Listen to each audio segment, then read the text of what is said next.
Hello guys and welcome back to another collectible review. Finally, I've got something to actually review. It's the 1/6 scale Hellraiser Pinhead, or the Hell Priest, depending which way you want to call it. You know, Clive Barker's kind of disliked the Pinhead term, but you know, the fans called him that. This is from Hellraiser 3, Hell on Earth. Not the best movie in the world, but it seems like it's the only merchandise that this character is allowed to actually get. And I don't think Clive Barker was actually a part of this movie. Maybe that's why, you know, merch has been only allowed with this movie. Just speaking on the movie franchise as a whole, I love the first two movies. They're great, especially for body horror and the whole gothic horror. Also, I'm a fan of Clive Barker. I like a lot of his novels too. But the rest, I'm not a fan. There's a semi-reboot, I guess you can call it, that's coming out soon. That's going to have a female Pinhead, which I'm actually pretty interested in that. I don't think the female Pinhead is Kirsty though, which was the lead in the first two movies. But it would still be interesting to see. I've heard some test screening reviews, and apparently they amped up the horror and the gore pretty good in comparison to this movie onwards from the rest of the franchise. But what I'm going to do now is I might as well just unbox this. You can't really see much. Again, it's not a Hot Toys cover. It's just a really, really basic. You can just see Pinhead there, but it's kind of glossy with the plastic. But anyway, we'll get to unboxing this now. If you guys do enjoy this, make sure you like and sub. And we'll get to unboxing.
Okay, so here's the top half of the figure here of Pinhead. I don't want to pull off the head sculpt because it's pretty much a statue format figure. So I don't want to play around and start popping joints off and all that. And again, it's not a Hot Toy figure where Hot Toys are pretty much a kind of 1/6 scale like Legos where you can pull them apart and you can swap bodies and all that. With this is pretty much like, it reminds me of the old McFarlane figures that, well, quote unquote figures, where they were pretty much statues, but they have a little bit of articulation here and there. And it's similar to this. This has a little bit of mobility and movability and all that. So I didn't want to risk popping that head sculpt, and at the same time, I don't want to put too much pressure on these actual pins because these are actual die cast. So instead of popping the head off, I'll just zoom in on the head sculpt and do, you know, what I usually do, comparisons and talk about that. So this is the head sculpt here, pretty zoomed as much as I possibly can. And I think it's probably the best Dud Bradley likeness in a figure that we've gotten. I think it's better than the NECA ones. It's way better than 3-0. I think they've done one as well. But this pretty much is what Pinhead looked like in at least the first 2 movies. I know this is based on the 3rd movie, but I don't really like the 3rd movie onwards. The first 2 are kind of the only ones I like. And this is pretty much what Pinhead or the Hell Priest looked like throughout that. You know, he had that kind of stoic, non-expression look. That's why I'm not the biggest fan of the 301, just because it's too much expression for what Pinhead is, or what I see Pinhead as.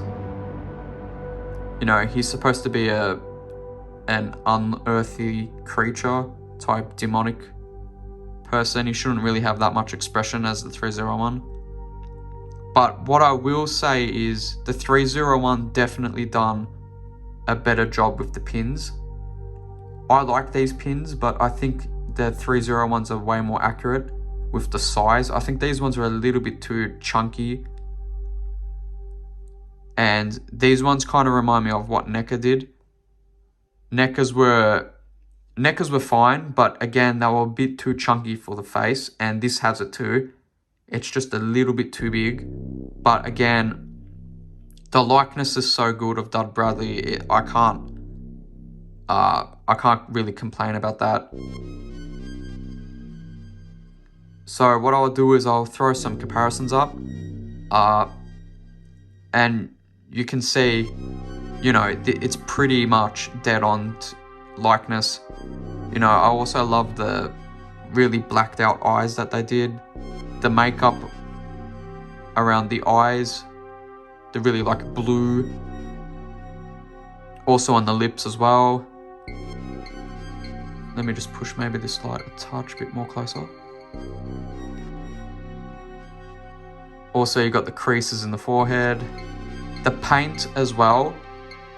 A lot of people might say the paint is a bit too chalky, but that's pretty much accurate to the movie because it was real prosthetic makeup and all that, and it did come across chalky like this. The hands are also a good example as well of that chalky paint look. And obviously that's accurate to the movie, so it's not a complaint for me. That's actually a positive. I think by the look of 3-0's version of this, it looked too clean, while this one is really, really good. And yeah, so what I'm going to do now is I'm going to zoom back out and I'll get to the body proportions and the accuracy on the actual suit. So I'll go do that now. On second thought, I thought because there's less accessories, I might as well just go through them. So we'll start with probably the main thing about this whole series basically is the Lamret configuration box. Let me just throw a bit more light onto it. There we go. So the configuration box it's fine. I think the 301 is slightly more accurate. I think the colouring on the 301 is a touch bit better. But I think this one's still fine. I don't think it's that bad. I would love to see, well, I would love to see more horror-based figures for one, but I would love to see if if a company's able to make it like open up and transform, kind of like the actual configuration box does in the movie, or at least give us like multiple options of it opening up. But that's that. So this is pretty fine. It's pretty good. That's probably the most iconic face of it though. So you got that one. I think this is the same. Yep. Then you got that. So accurate patterns, and it's pretty good. So then now you got just the knives and the tools that is on Pinhead's kind of weird stomach belt thing, whatever you want to call it. Obviously this hooks on that belt. And this is really nice. I would have loved if this was metal, but this is fine. It's all plastic. And I love the sharp edges. What's the word? Serrated edge? Yeah, serrated edge. I love the weathering detail as well. It's really nice. The wood grain here could be a bit better, but again, it's fine for what it is. There's not a lot of reference pictures in regarding of these weapons. I'll throw up some like behind the scenes pictures. You can just see them on Pinhead's belt. But in regards of like full close-ups of these weapons, you really can't find anything. And now you got kind of like a saw, double-edged saw, I guess. Again, tools that are just on Pinhead's belt. I don't remember. Now, he might have in the third movies onwards, but again, I don't remember those movies. He may have used these, but in the first two movies, he definitely just had them on his belt. But again, nice weathering, the nice blade, serrated edge. There's also little rivets. It's really nice, it's really good. And again, these are most likely going on the belt, so it's more for just a showpiece rather than slipping a hand in. I'm probably not going to even have him hold this weapon in his hands, but it's still pretty good. Then you got the last weapon, which is probably, it's just like a standard knife, I guess. Again, serrated edge. Got the weathering detail again on the metal. And again, the same wood grain.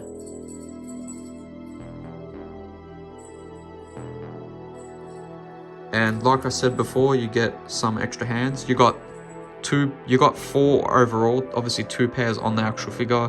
Then you got these ones that actually hold the weapons. So I'll put this one down.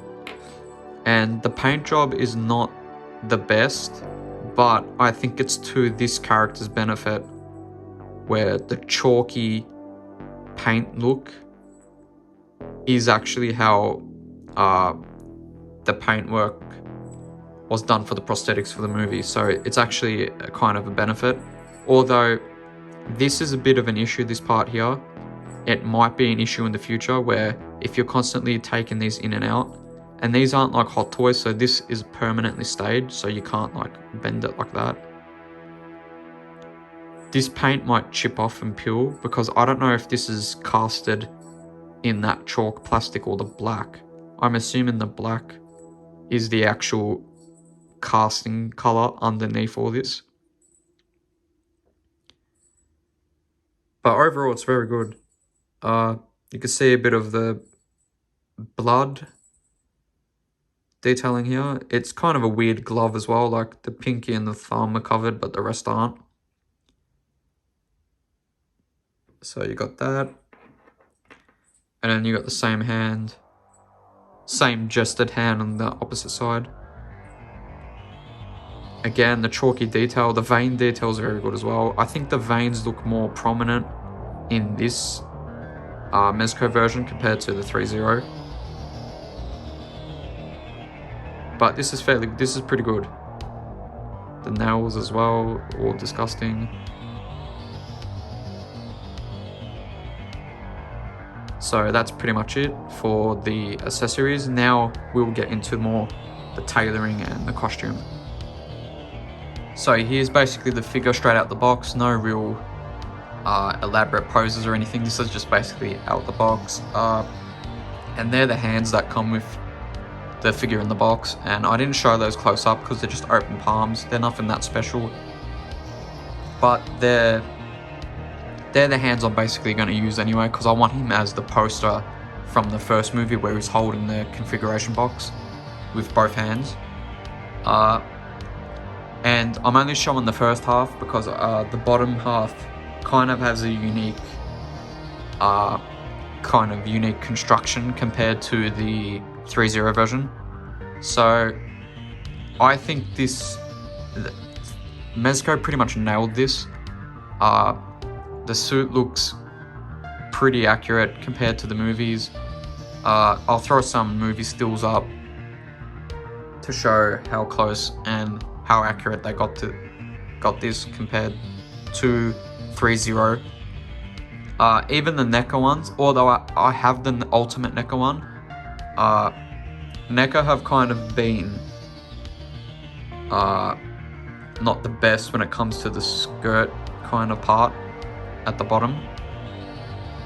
But this is they pretty much nailed it, MEZCO, for this. And you can't really see any joints, and this is all plastic sculpted, so I think this was a home run in comparison to the leather fake pleather that 3.0 did, because that's probably going to start to peel soon, because it is a kind of old figure.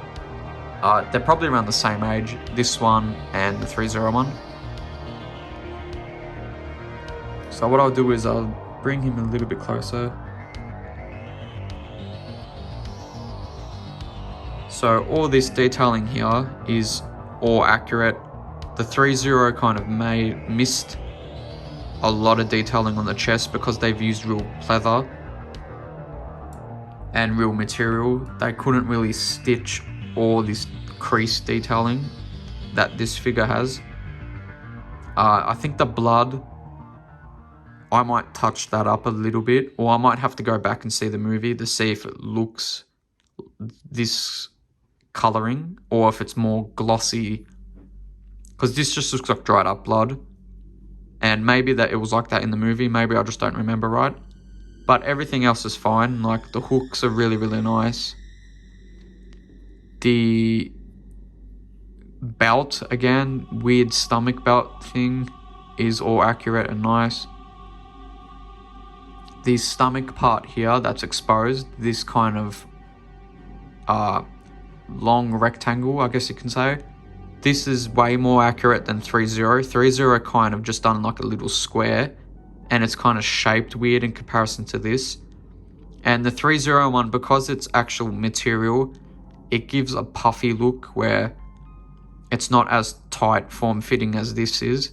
And, you know, Doug Bradley was pretty thin throughout the first 3 movies.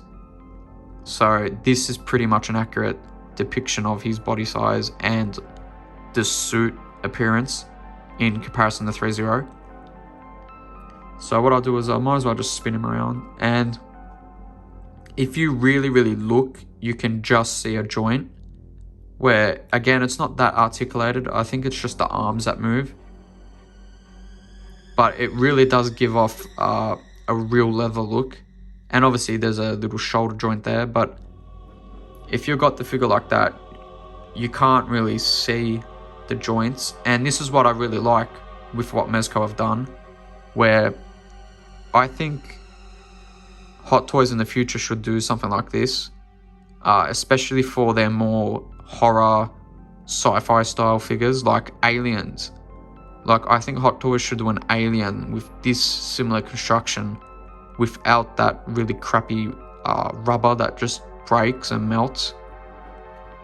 So what I'll do is I'll spin him around, and you got the hooks here that go at the back of his head, and this one should connect to the actual leather material, but they've kept it separate, which I think is a better idea than 3-0. Yes, 3-0s is more accurate, but again, because it's pleather, you're going to move and rotate the head and split that pleather even more, and it's going to just deteriorate.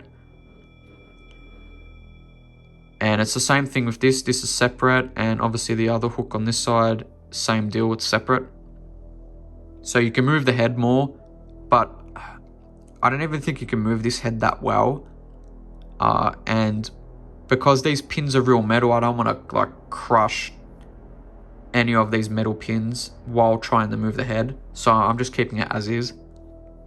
But obviously the back detail here, you got kind of like almost like a corset piece here that goes around his waist. Again, 3-0 tried their best, but I think this executed that this look way better. And it looks like leather, like this is all plastic, but it gives the illusion of leather. And I think this is a really good idea that 3-0 did. Sorry, MEZCO. 3-0 missed the opportunity, I think, but again, they wanted to go for more the high end. It's just unfortunately when you do pleather, it deteriorates and rots. So what I'll do now is I'll pan down a touch, because I think this was a really unique thing that MEZCO did when it came to the bottom half. So I'll go a touch bit more. Okay. So what MEZCO done, what was really unique, is this is all sculpted, and obviously there's nothing, no legs or anything under here, and I think this is the way to go for Pinhead, where you got something like NECA that done plastic sculpted up here, but down here was kind of fabric and it had legs underneath the fabric. I think this is a better execution where it looks accurate to the movie and the legs don't stick out. And that's something that the 3-0 one kind of missed, where the legs like poke out, so you get like his boots showing over this skirt cape type thing. But I think this is much more better executed. Yes, you can say it's cheap because it's hollow, but again, it's accurate, so I can't complain.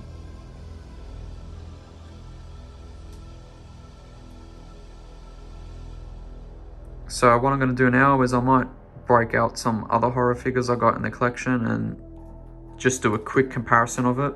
I might actually set up all the accessories, have him holding the configuration box, and we'll get to the comparisons. Okay, so the first comparison here is the Hot Toys Pennywise, next to obviously my brand new figure in the collection, which is the MEZCO Pinhead or Hell Priest. They look great next to each other in my opinion. I think though, with Hot Toys having such a fantastic base, this being probably their best base of all time, completely overshadows how great this figure is. So I might even customize a base for Pinhead here, so we can add an equal playing field of just stand out, make him equally stand out in the base in my collection. But even though this Pennywise, like I'd obviously done a video on my Pennywise, and if you guys want to check it out again, I would much appreciate it. I have my issues with this figure being inaccurate in some parts, but its presentation and its presence is just insane, and I'm ready to see what in art which is Queen Studios, have to offer with this character. Because it still really is a good figure. It's just Hot Toys missed some parts that someone as fussy as me picked it out. But these two standing next to each other like this look great. You know, definitely very imposing villains. You can say they're both kind of entities as well. Like Pennywise is pretty much an alien, and Pinhead here is kind of like the embodiment of evil, kind of like a hell, kind of like a demon, I guess you could say, a minion of hell.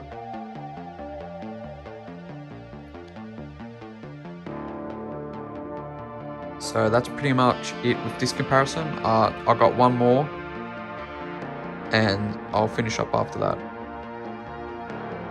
And finally we have the 1/6 scale Michael Myers by Trick or Treat Studios. Next to, again, the Pinhead from MEZCO. And yeah, these pair up great. Side by side, these guys look great. They're roughly the same height. Michael Myers here just has a bit of that flick of the hair that's maybe making him look a touch bit taller. And that's obviously a custom base as well, so maybe that's giving him the illusion of a little bit of height.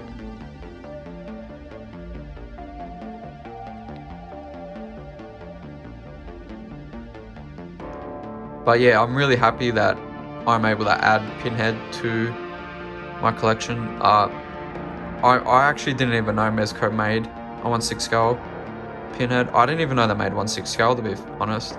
I know they do good with their 6-inch figures. Also their kind of Chucky dolls as well. I got one of theirs. But I had no idea they did 1/6. And I would love for them to do Freddy if they had the chance. I would love any company to do Freddy if they have the chance to. Sideshow's not the best one, but I think it's the only Freddy that was ever made. And hopefully that changes soon, because I would love to have one again in my collection.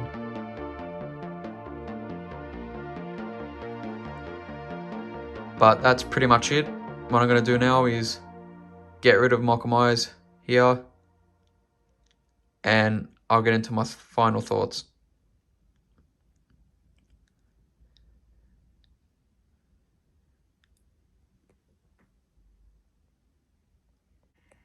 So that's pretty much it. Just my final thoughts here. It's a very good figure. It's very well executed. Like I said, this whole gimmick here of not adding posable legs just sells the accuracy a lot. It's kind of my same thoughts with the Trick or Treat Studios Michael Myers, which I just showed before. It's a very simple but effective figure where it doesn't come with a lot of accessories, but it comes with everything you need and everything that identifies Pinhead as Pinhead. I wouldn't have expected anything more than this. Maybe a base, but again, because this figure can hold itself and doesn't have those posability in the legs, it's fine. But again, me being, me, I guess, I'm probably going to do a custom base, maybe with like a wood grain with chains and spikes and all type of shit coming out. I might just do that. But if I could recommend this, I would. For a decent price as well. I wouldn't go as... I showed you guys the Pennywise before. I would not go anywhere near the pricing of that. If you find the prices like a Hot Toys figure, definitely not. Something in the 100, 150 range. Well, that's AUD. convert it to your country's currency, and that's the currency I'm obviously talking about. I wouldn't go anywhere more than that. Again, just because it's a very basic figure. It's like the Trick or Treat Studios. It was very price friendly, but you got all the essential stuff you need. And because this doesn't come with, actually Trick or Treat doesn't come with a base as well, so I would say that's a pretty fair comparison.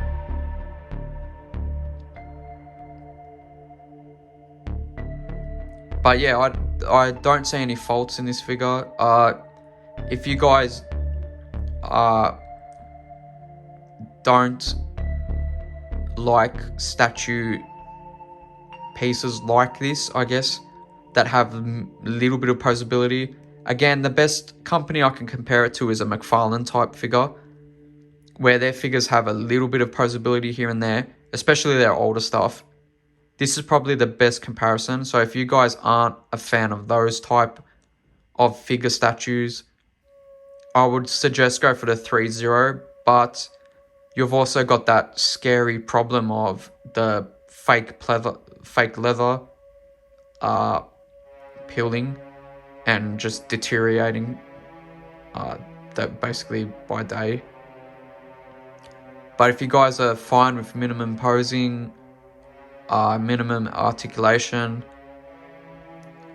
more accuracy, in my opinion, this is the way to go.